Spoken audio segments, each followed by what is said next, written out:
Hi friends, నీలీస్ వరల్డ్కి స్వాగతం. ఈరోజు మనం ఆనపకాయ పప్పుకూర చేస్తున్నాము. అయితే ఇది నేను స్పెసిఫిక్గా బ్యాచిలర్స్ ఈజీగా ఎలా చేసుకోవచ్చు, ఎంత క్వాంటిటీలో చేసుకోవాలి, ఒకళ్ళు ఇద్దరికి మనుషులకి సరిపోయినంత అన్నది చూపించాలనుకుంటున్నాను. ఇదేంటంటే మనకి 2 in 1లా యూజ్ అవుతుంది. ఒక పప్పు కింద తయారైపోతుంది, అలాగే ఒక కూర కింద తయారైపోతుంది. సో ఇది ఈజీ వెర్షన్లో ఎలా చేసుకోవాలి, కొలతలు ఎలా తీసుకోవాలి, ఇవన్నీ కూడా ఇప్పుడు చూపిస్తున్నాను. ఇక్కడ చూస్తున్నారు కదా, ఇది పెసరపప్పు. సో ఈ పెసరపప్పు నేను 1/3 కప్ తీసుకున్నాను. అలాగే ఇక్కడ ఆనపకాయ లేతగా ఉన్నది చూసుకోండి. మనకి ఆనపకాయ లేతగా ఎలా ఉంది అని తెలుసుకోవడానికి జస్ట్ మీరు గోరుతో కనుక ఇక్కడ ఇలాగ పించి చేశారంటే మన గోరు లోపలికి వెళ్ళిపోవాలి. ఇది లేతగా ఉన్నట్టు అర్థము. ఇది మిగిలిన వాళ్ళకి తెలీదు అని కాదు, కానీ ఇది ఈ ఎపిసోడ్లో నేను చేస్తున్నది బ్యాచిలర్స్ కోసము. సో అందుకోసమని నేను చూపిస్తున్నాను. సో ఇక్కడ ఇలా లేతగా ఉన్నది తీసుకున్న తర్వాత ఇది మనకి ఎంత కావాలి అంత ముక్క కట్ చేసి పెట్టుకోండి.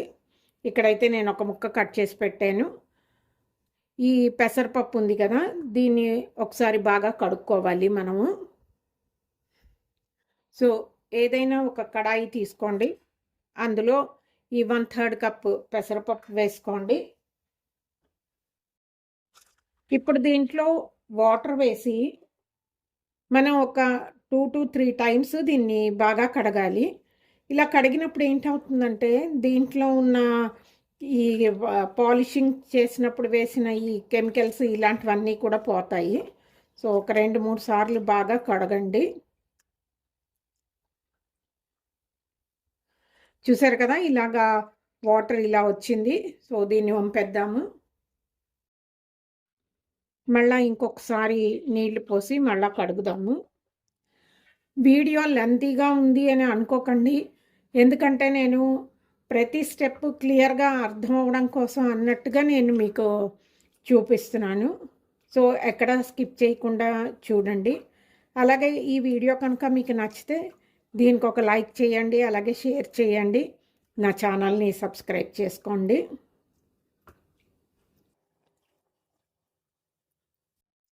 సో రెండోసారి కూడా కడిగేసాం కదా, ఈ వాటర్ కూడా వంపేద్దాము. ఫైనల్గా ఇంకొకసారి కడుగుదాము.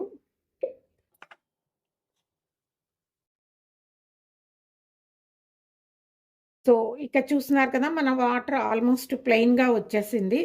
ఇలా వచ్చేస్తే సరిపోతుంది. ఇప్పుడు ఈ నీళ్లు కూడా వంపేద్దాము.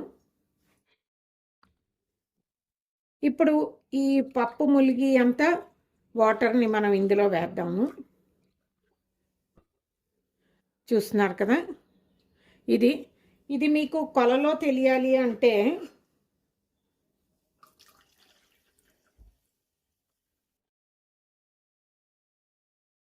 Almost 1 cup water. ఈ వాటర్ని ఇందులో వేసేయండి. ఇప్పుడు దీన్ని స్టవ్ మీద పెట్టేద్దాము. సో పప్పు ఉడకడానికి అన్నట్టు దీన్ని మనం స్టవ్ మీద పెట్టేసాము. ఇది నేను చిన్న బర్నర్ మీద హైలోనే పెట్టి ఉంచుతున్నాను. సో దీన్ని ఇలాగ బాయిల్ అవనియండి. ఈ లోపుగా మనము కూర కట్ చేద్దాము. ఈ ఆనపకాయని తీసుకుని దీన్ని పీల్ చేసేద్దాము.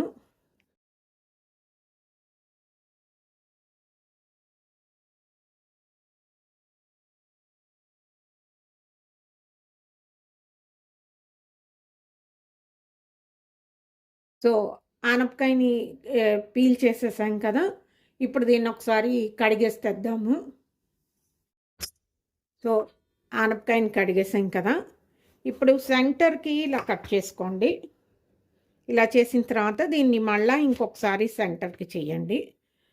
సో మనకి ఇక్కడ ఈ వైట్ పార్ట్ గింజలతో ఉంది కదా, దీన్ని మనం రిమూవ్ చేసేయాలి.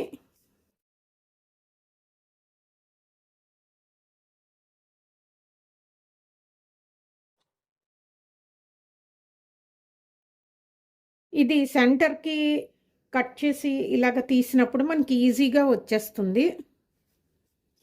సో మరీ డీప్గా తీసేయవలసిన అవసరం లేదు, జస్ట్ లైట్గా ఈ పైనున్న ఇది ఈ వైట్ కలర్ది తీసేస్తే సరిపోతుంది.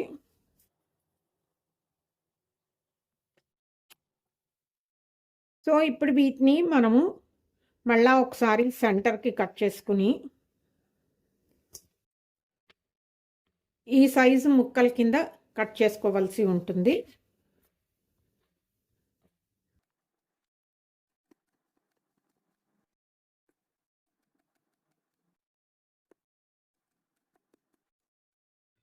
సో చూస్తున్నారు కదా, ఇక్కడ మనకి ఆ చిన్న ముక్కకి ఇన్ని ముక్కలు అయ్యాయి. మనం దీంట్లో కనుక కొలుచుకుంటే అరౌండ్ 1 కప్పు ముక్కలు అవుతాయి మనకి.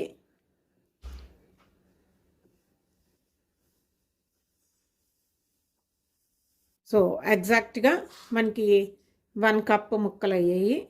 సో ఈ ముక్కలు సరిపోతాయి. జనరల్గా ఒకళ్ళిద్దరికి ఈ కూర సరిపోతుంది. సో వీటిని ఇలాగా పక్కన ఉంచుతాము. ఇక్కడ చూస్తున్నారు కదా, ఇక్కడ మన పప్పు ఉడుకుతున్నది కదా, ఈ ఉడుకుతున్న స్టేజ్లోని దీని మీద ఒక వైట్ లేయర్ లాంటిది ఇలాగ వచ్చింది కదా, దీన్ని ఏదైనా ఒక గంటి పెట్టి మనం దీన్ని తీసేయాలి. ఇది హెల్త్కి మంచిది కాదు. సో మనము దీన్ని జస్ట్ పై నుంచి ఇలాగంటే ఇదంతా వచ్చేస్తుంది. చూస్తున్నారు కదా, ఇలాగా తీసేయండి.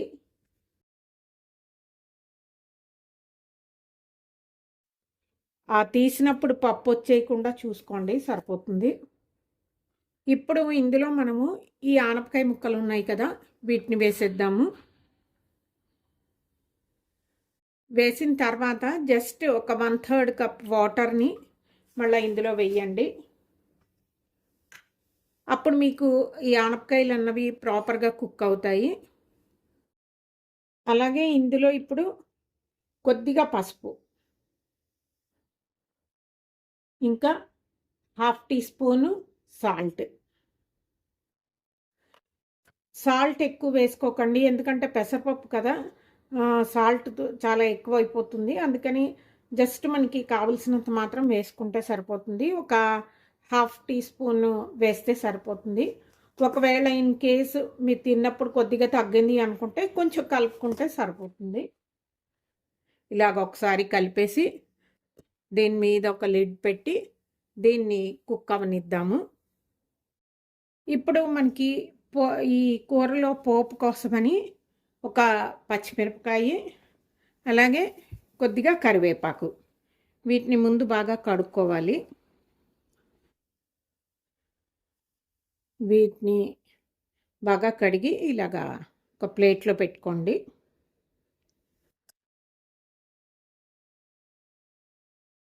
అలాగే ఈ పచ్చిమిరపకాయ కూడా శుభ్రంగా కడిగి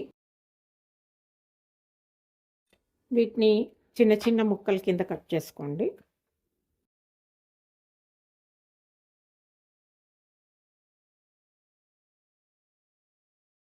సో ఇవి కట్ చేసేసుకున్నాం కదా, ఇది పక్కన ఉంచుకుందాము. మూత క్లోజ్ చేసి పెట్టాం కదా, ఒక్కొక్కసారి ఏంటవుతుందంటే ఈ పెసరపప్పు అన్నది ఈ సైడ్స్ నుంచి ఇలాగ పొంగుతూ ఉంటుంది. అలా ఎక్కువ పొంగి స్టవ్ మీదకి నీళ్ళు కారుతున్నాయి అలా అనుకుంటే మీరు జస్ట్ ఈ లిడ్ తీసి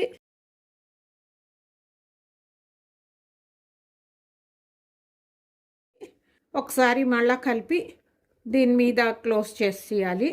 లిడ్కి జనరల్గా మీకు ఇక్కడ హోల్ ఉన్నది ఉన్న లిడ్ అనుకుంటే అప్పుడు అదేంటవుతుందంటే మనకి స్టీమ్ అన్నది ఆటోమేటిక్గా బయటికి వెళ్ళిపోతుంది. సో పొంగడానికి తక్కువ ఛాన్సెస్ ఉంటాయి. అలాగే ఈ స్టేజ్లో మనం ఏంటంటే ఇది ఇప్పటిదాకా హైలో ఉంది కదా స్టవ్, కొద్దిగా సిమ్ చేసేద్దాము మీడియం హీట్లోకి. ఇలా చేసి అది ఉడికి వరకు ఉంచుదాం. సో ఇక్కడ ఒకసారి మన కూరని చెక్ చేద్దాము.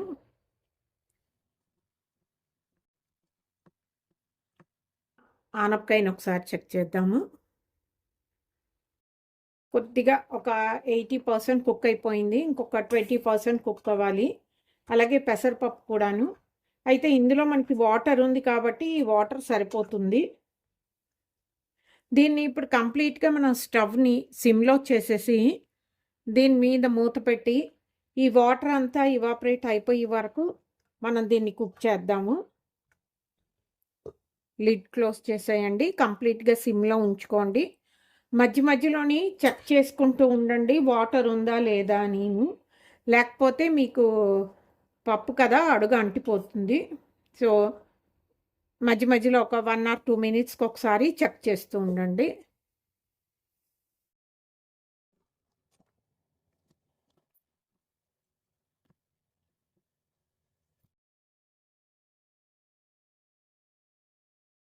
ఇవి రెండు కూడా కుక్ అయిపోయాయి కదా. అలాగే దీంట్లో వాటర్ అంతా కూడా ఇవాపరేట్ అయిపోయింది. సో వాటర్ అన్నది మనకి లేకుండా చూసుకోవాలి. ఇలాగా ఈ కన్సిస్టెన్సీ వచ్చే వరకు మనం ఉంచాలి. సో ఇప్పుడు దీన్ని మనం పక్కన పెట్టేసి దీంట్లోకి తాలింపు వేసేసుకుందాము.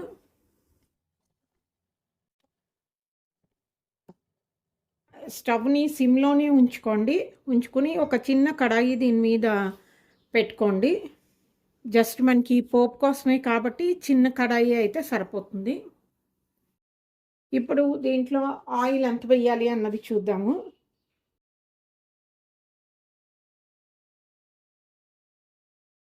దీంట్లో ఒక 3 స్పూన్స్ మనం ఆయిల్ వేసాము. చిన్న స్పూన్ ఇది. దీంతో 1 స్పూన్ జీలకర్ర, అలాగే సేమ్ స్పూన్ తోటి 2 స్పూన్స్ మినప్పప్పు.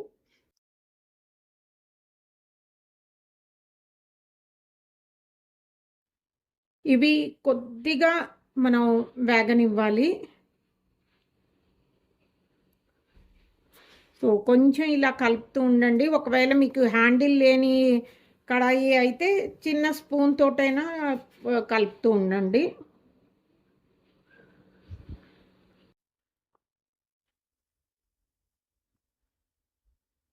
ఇలా కొద్దిగా కలర్ రావాలి మినపప్పు. కొంచెం ఈ కలర్ వచ్చిన టైంలోని దీంట్లో ఒక 2 ఎండుమిరపకాయలు,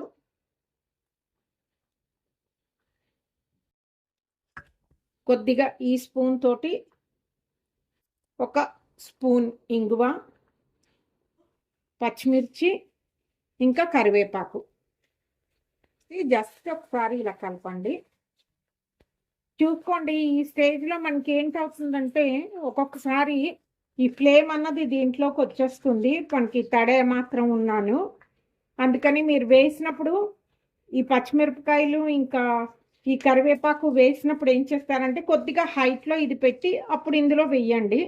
వేసి అప్పుడు నెక్స్ట్ మళ్ళా దీని మీద పెట్టుకోండి.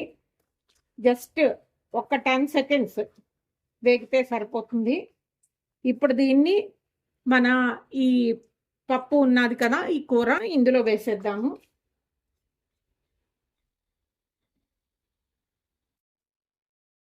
దీన్ని జస్ట్ ఒకసారి స్టవ్ మీద పెట్టి కలిపేద్దాము.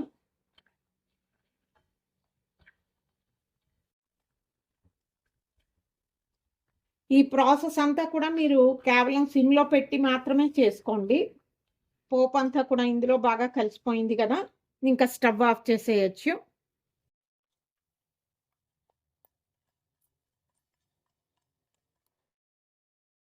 సో చూస్తున్నారు కదా ఫ్రెండ్స్, మన ఆనపకాయ పప్పు కూర రెడీ అయిపోయింది. ఇది ఫ్రెండ్స్ ఈరోజు వీడియో. హోప్ మీ అందరికీ నచ్చుంటుంది అనుకుంటాను.